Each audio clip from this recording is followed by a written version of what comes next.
নমস্কার। আজকে যে ভিডিওটি এনেছি শিক্ষামূলক ভিডিও। অনেক জাতক জাতিকারা বিবাহ করতে যাচ্ছেন, সবসময় জাতক হোক আর জাতিকা হোক উভয়েরই জন্মকুণ্ডলীটিকে বিচার করা অবশ্যই প্রয়োজন। অনেক কিছু বিচার করে তারপরে বিয়েটা একটা পরিপূর্ণতা পায়, কিন্তু সেটা আমরা আজকাল করি না। পরবর্তীকালে কি হয়, সেটা গিয়ে একটা প্রবলেমের মধ্যে পড়ে, ছাড়াছাড়ি, অন্যরকম ঝুট ঝামেলার মধ্যে অশান্তিতে পরিণত হয়। আজকে যে আলোচনাটি করব, মিলনে অক্ষম স্বামী কেন হয়। তা যে সমস্ত পুরুষরা বিয়ে করতে যাচ্ছেন তাদের অবশ্যই নারীর জন্মকুণ্ডলী বিচার করা উচিত, এবং নারীদেরও উচিত যাদের বিয়ে করতে যাচ্ছেন সে সমস্ত পুরুষের জন্মকুণ্ডলী বিচার করা। অনেক ব্যাপার আছে, তার মধ্যে একটা অংশ তুলে ধরছি, যেটা হচ্ছে মিলনে অক্ষম স্বামী কেন হয়। এটা সবসময় বিচার হবে নারীর জন্মকুণ্ডলী থেকে। সকল পুরুষদের বলছি, বিয়ে করার আগে আপনারা যেই নারীকে বিয়ে করতে যাচ্ছেন তার জন্মকুণ্ডলীটা বিচার করুন, তাইলে আপনি বুঝতে পারবেন। তাহলে আমি এখানে আলোচনা করব নারী জাতির জন্মকুণ্ডলী থেকে বিচার আসবে মিলনে অক্ষম স্বামী কেন হয়। আসা যায়, প্রত্যেক দিনের মতন বলি, একটা জন্মছক। এই জন্মছকে 12টা ঘর আছে। 12টা ঘর মানে হচ্ছে 12টা লগ্ন। যেটা আপনার লগ্ন হবে সেটা হচ্ছে আপনার ফার্স্ট হাউস। তাহলে আমি এখানে একটা লগ্ন ধরলাম, ঠিক আছে। এটা আলোচনা করছি নারীর জন্মকুণ্ডলী থেকে বিচারটা আসে, ঠিক আছে। নারীর জন্মকুণ্ডলীতে যেটি লগ্ন হবে, ধরুন আমি একটা লগ্ন ধরলাম, ধরুন কুম্ভ লগ্ন ধরলাম, লগ্ন হচ্ছে ফার্স্ট হাউস। তাহলে আপনাদের 12টা ঘরের মধ্যে যেটা লগ্ন হবে সেটা হচ্ছে আপনাদের ফার্স্ট হাউস। তাহলে আপনাদের লগ্ন কোনটা দেখুন। তাহলে লগ্নের জন্ম লগ্নের 1, 2, 3, 4, 5, 6, 7, এটা হচ্ছে 7 নম্বর হাউস, আর এটা হচ্ছে 8 নম্বর হাউস, ঠিক আছে।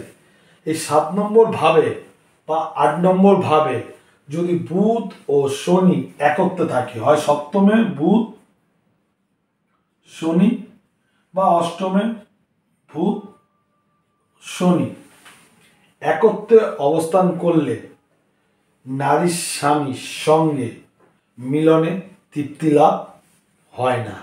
তাহলে নারীর জন্মছকে দেখুন লগ্নের সপ্তমে রবি বুধ আর শনি আছে কিনা, অষ্টমে বুধ আর শনি আছে কিনা। যে নারীর জন্মছকে এটি থাকবে সেই নারীর স্বামীর পরবর্তীকালে সমস্যা হয়ে দাঁড়াবে, ঠিক আছে।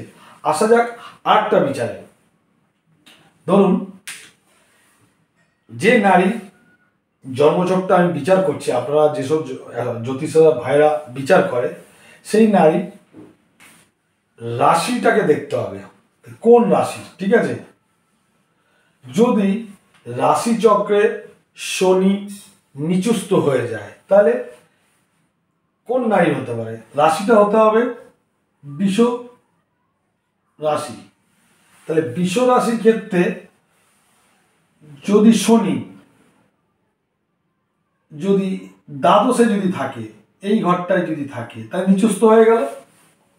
যদি দ্বাদশে যদি শনি থাকে তাহলে সেই নারীর জন্মছকে তার হাজবেন্ডের অক্ষমতা পরিচয় পাওয়া যাবে। এছাড়া যদি বৃশ্চিক রাশি হয়, এই বৃশ্চিক রাশির ক্ষেত্রে যদি শনি নিচুস্থ হয়ে যদি ষষ্ঠ ঘরে থাকে, এর ক্ষেত্রে দ্বাদশ ঘর হলো, আর বৃশ্চিকের ক্ষেত্রে ষষ্ঠ ঘর হলো। তা শনি যদি নিচুস্থ হয়ে 6 বা 12 ঘরে যদি বসে থাকে, নিচুস্থ শনি যদি বসে থাকে, তাহলে সেই নারীর জন্মছক থেকে বিচার হবে তার স্বামী মিলনে অক্ষম। আসা যাক পরের বিচারে।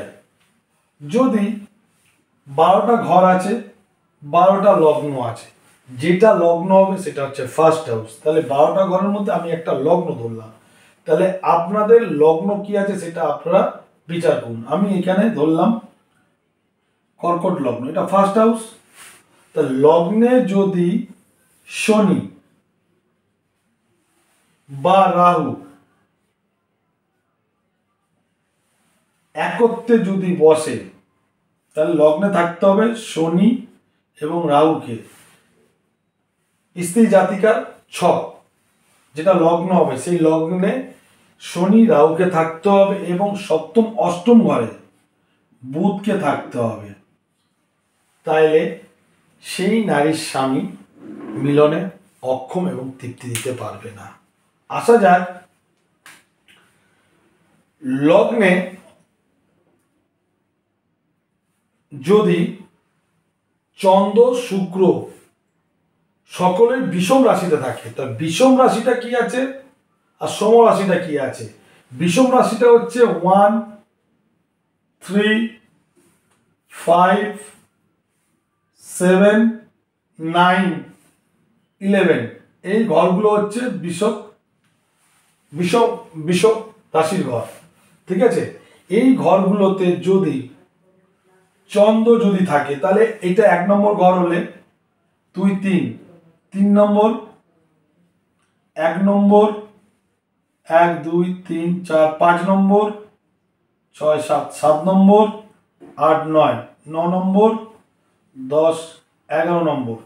যদি কোনো জাতিকার রাশি যদি মেষ রাশি হয়, মিথুন রাশি হয়, সিংহ রাশি হয়, তুলা রাশি হয়, ধনু রাশি হয়, কুম্ভ রাশি হয়, এইগুলো হচ্ছে বিষম রাশির ঘর। যদি বিষম রাশি যদি হয়, এই বিষম রাশিতে যদি শুক্র এবং চন্দ্র, যে কোনো রাশিতে শুক্র এবং চন্দ্র একসঙ্গে বসলে, অবস্থান করলে নারীর স্বামী মিলনে অক্ষম। ভিডিওটি ভালো লাগলে লাইক এবং শেয়ার করুন। আরও অনেক তথ্য আছে, এত তথ্য তুলে ধরা সম্ভব না। ঠিক আছে, অনেক বিচার আছে। তাহলে আপনারা বিবাহ করার আগে নিশ্চয়ই উভয়ের জন্মছক দেখে আপনারা ভবিষ্যতে আগান, অবশ্যই আপনারা সফলতা পাবেন। ভিডিওটি ভালো লাগলে লাইক এবং শেয়ার করবেন। শুভরাত্রি।